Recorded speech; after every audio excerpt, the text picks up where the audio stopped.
Look west from Toronto.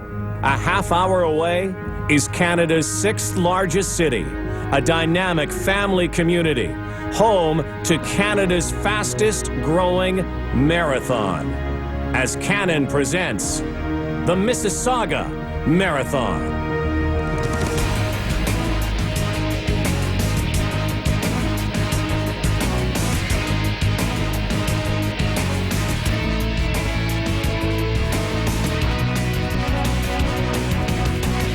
The Mississauga Marathon, presented by Canon.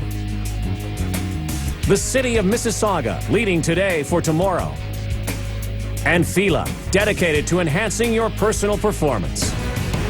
Hi everybody, I'm Rod Black along with Peter Fonseca. Welcome to the Mississauga Marathon. Behind us about 10,000 runners, all of them with their own personal stories. For you, you ran so many marathons, you've won marathons around the world. What does this marathon mean to you? Well, Mississauga is a magnificent city, and living here, you want to showcase it to the rest of the world. I've been to Boston, New York, Paris, France. All of those cities have world-class marathons. Now Mississauga has one.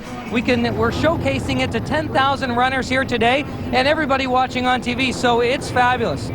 Tell me about, the weather's perfect. You couldn't have a better day to run, but tell me about this course. This course has put the runner in mind. It starts at the highest elevation in the city, at City Hall here, and really will finish up at the lake, which is the lowest elevation. So it's really somewhat of a downhill course, so the runners love that. We've had great weather 3 years running, and it keeps bringing people back. Great race, good weather, fabulous course, and the heart and soul of this city is the mayor. And at 85 years old, she defines the epitome of political cool.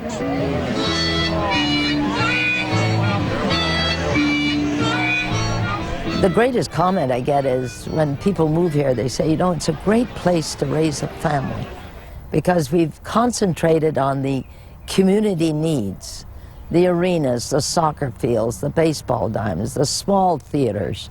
When Environics does a study to find out how satisfied people are with Mississauga, we get an 87% return, which in their opinion is the highest that they get for any community.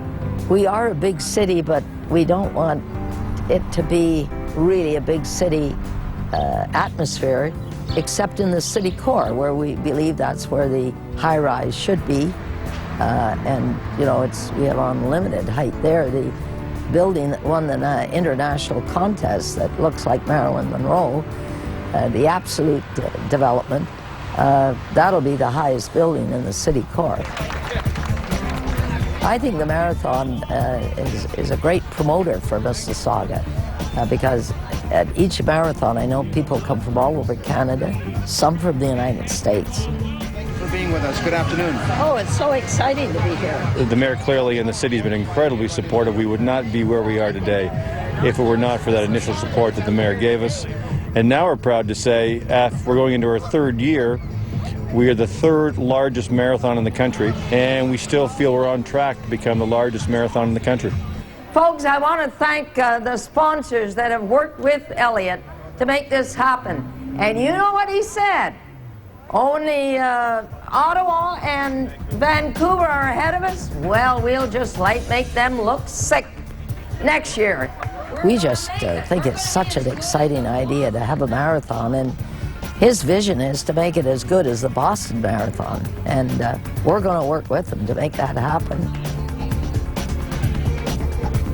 An incredible lady, a terrific mayor. Mayor Hazel McCallion had a race named after her the day before, the Hazel 5K, presented by BioVale. They also ran a Remington 10K the day before, but now it is marathon time. Thousands of runners with different stories, challenges, running for great causes. And some running to win. We head to the starting line at the Canon Mississauga Marathon next.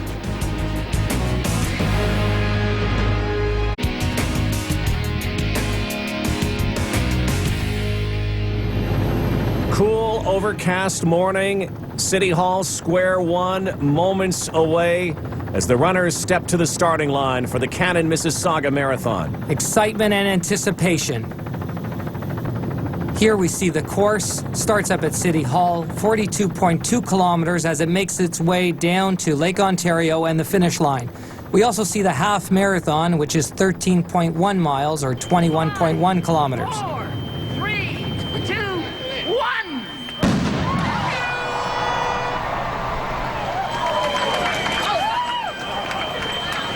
1. You can see the sea of people from the start line. And again, we can see the different bib colors. The darker bib for the half marathoners, the yellow bib for the full marathoners.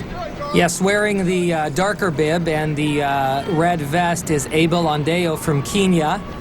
And I believe in the yellow vest is Daryl Sutherland, one of the top Canadian marathon runners, as they dart off the start line. And behind them, those who are running for fun and for charity, some of them a half marathon, some of them their first ever marathon, and now the journey begins and winds its way through Mississauga. Peter, at this point, you have a half marathoner out there leading the pack. How difficult or challenging is it for a full marathoner not to get caught up in the pace? Well, it's difficult, but one of the great things about the Mississauga Marathon is they have identified the two race athletes. So the ones wearing the darker bibs, the blue bibs, as we can see 73:40 here, Abel Ondeo in the half marathon. And that way, Daryl, who's running right next to him with the yellow bib, knows that Abel is really not one of his competitors in the full marathon, which helps out a lot. Although runners really have to make sure that they can contain that excitement and anticipation that they've waited so long to run this marathon, but we want to make sure that they set off on what is a reserve pace that will get them all the way to the finish line. But you must have a good start. Here's Peter Fonseca. Let's look at the do's and don'ts as we get ready for Marathon Day. Now, you've put in countless amount of hours in the training as you've been logging in all those kilometers, getting ready for this marathon. One of the major things you want to do is have a plan for the race. You want to think about how you're going to feel, those positive images, but you want to know what pace you're going to run at. So be realistic with yourself. Say, you know what, I think I could do it in 4 hours or 5 hours or 3 hours. And know your pace, because those that know their pace will win the race. Another thing you want to do is over the week prior to the marathon, you want to get enough sleep and really good nutrition. Don't wait till the last day to try to get all that sleep in and get the right foods in. What you want to do is stick to your routine, but get more sleep during the week. Now, as you approach race day, you're going to get very excited. And you're going to think about all the different things that you can do during that race. One of them will be you're going to probably go out to your running store, maybe the running room, and look at all the new products that are out there. New shoes, shorts, shirts, socks, and some of the nutritional products like the gels or the water. What I say to you is stick to your routine. You can try that stuff after the marathon, but you want to stick to your routine, and this is very important because during the race, you want to make sure that you're very comfortable in the equipment that you're using. Make sure that there are shoes that you've used in the past, shorts and shirt that you've used in the past, so never do anything that breaks away from your regular routine. The routine that has brought you to Marathon Day and is going to allow you to be successful in the marathon. Out on the course already, Daryl Sutherland from Peterborough, Ontario, opening up a lead 9.5 minutes into the race. This is a young man who has not run a marathon in almost 4 years, and you can see the pursuers several meters back. Well, Daryl looks very calm, cool, and collected. You saw him looking at his watch. I'm sure he's got a great game plan that's going to get him to the finish line in the fastest time possible. But he does have those pursuers, and they're going to make it tough for him. Some of the more casual runners further back. Thousands of racers, thousands of stories. To the Aquafina aid station, Daryl Sutherland. So important to get your water throughout the course, and especially in the early stages. Keeping a nice clean street, by the way, as he found the garbage can. There are a lot of runners who just throw it away quickly. And under the overpass is Sutherland. What did you do early on in races? You've competed in Toronto, around the world, at the Olympic Games, to separate yourself from the pack. Well, you always want to have a plan and make sure that you use your strengths to their utmost and really minimize your weaknesses. So we can see here the Mississauga Marathon is a downhill course, a net downhill, and Darrell was using that downhill very well. He was relaxing his body and allowing his body to just flow down that hill. The other thing he's going to have to worry about is his competitors. So what are their strengths and weaknesses, and how can he best capitalize on those to help him win this race? There's Denise McHale from Whitehorse, Yukon, close behind Jutta Maralainen, who's from Ottawa, Ontario, born and raised in Finland. The women's competition heating up. They're making their way through the U of T Mississauga campus, and it's a really tight race, a little different from the men's race. What we're seeing is two women that are focused in on each other, and here's our third place women's runner, number 12, wearing the yellow bib there, Natalie Goyer. She is from St. Bruno, Quebec, and she's smiling right now. Here we see our second place athlete in the men's race, Michael Capral, and he should not be looking back.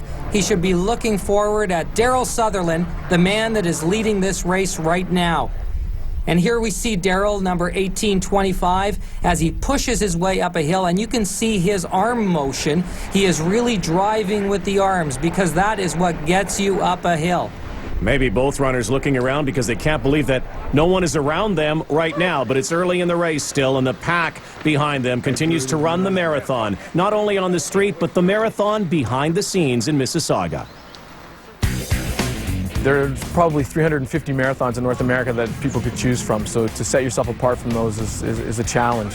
Ours, I think, is twofold. One is we treat the runners as if they're customers, so they're paying for this service, so we want to give them good value for their dollar to do this, as well as I think our course is just outstanding. It's probably one of the nicer ones in North America by far. It takes in a great deal of the waterfront along Lake Ontario here in Mississauga, and the great spectator response that we get from residents makes it a really positive experience for the runners. It's an arduous task just to run 42 kilometers, so we try to make it as a positive experience as possible. As those people go out and tell other runners, then hopefully those other runners join them the next year, and then our success also comes obviously in the numbers. Our goal is to become the biggest marathon event in Canada, and we're well on our way to doing that. And so long as we continue to pay attention to the fine details and the small things that the runners expect, then I think we'll get there. The Cannon Mississauga Marathon will continue.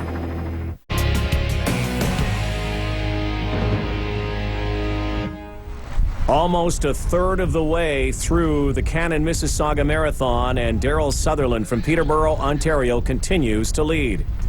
Well, Darrell is trying to do it the hard way, trying to lead from the start and right to the finish line, which is not something that most top marathoners try and do, and is very difficult to accomplish. Here we see Michael Capral, who's in second place in the marathon and focused on Darrell. Capral several meters behind, and behind Capral running third and fourth. Well, the tall gentleman wearing number 5 is Paul Leduc, and the shorter guy behind him wearing number 4 is Terry Gale. And behind them is Jutta Maralainen, who is running a marathon but enjoying the applause from the crowd lining the streets here. Great response in the city of Mississauga.